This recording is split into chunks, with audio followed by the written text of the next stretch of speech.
शरवणभव देवसेनेश षट्कम् करतलराजछक्ते स्वरदपराभूतकुन्दसुमवर्ग सुरवरनिषेविताङ्घ्रे शरवणभव पाहि देवसेनेश तटिदाबदेहकान्ते कटिविलसत्पीतवर्णकौशेया पाटितशूरासुरभो शरवणभव पाहि देवसेनेश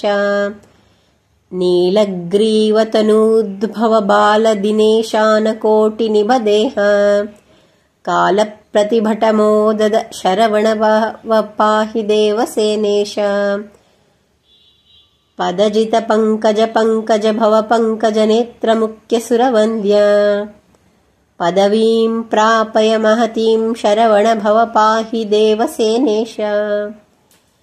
तारकदैत्यनिवारक तारापतिगर्वहारि षड्वक्त्र तारकभवाम्भुराशिहे शरवणभव पाहि देवसेनेश पर्वतसुतामनो भुजसन्ध्यः सञ्जातवासरे शतते सर्वश्रुतिगीतविभो शरवणभव पाहि देवसेनेश इति शृङ्गेरी जगद्गुरु श्री सच्चिदानन्द शिवाभिनव नृसिंह भारती स्वामिभिः विरचितं श्री शरवणभव देवसेनेश षट्कम्।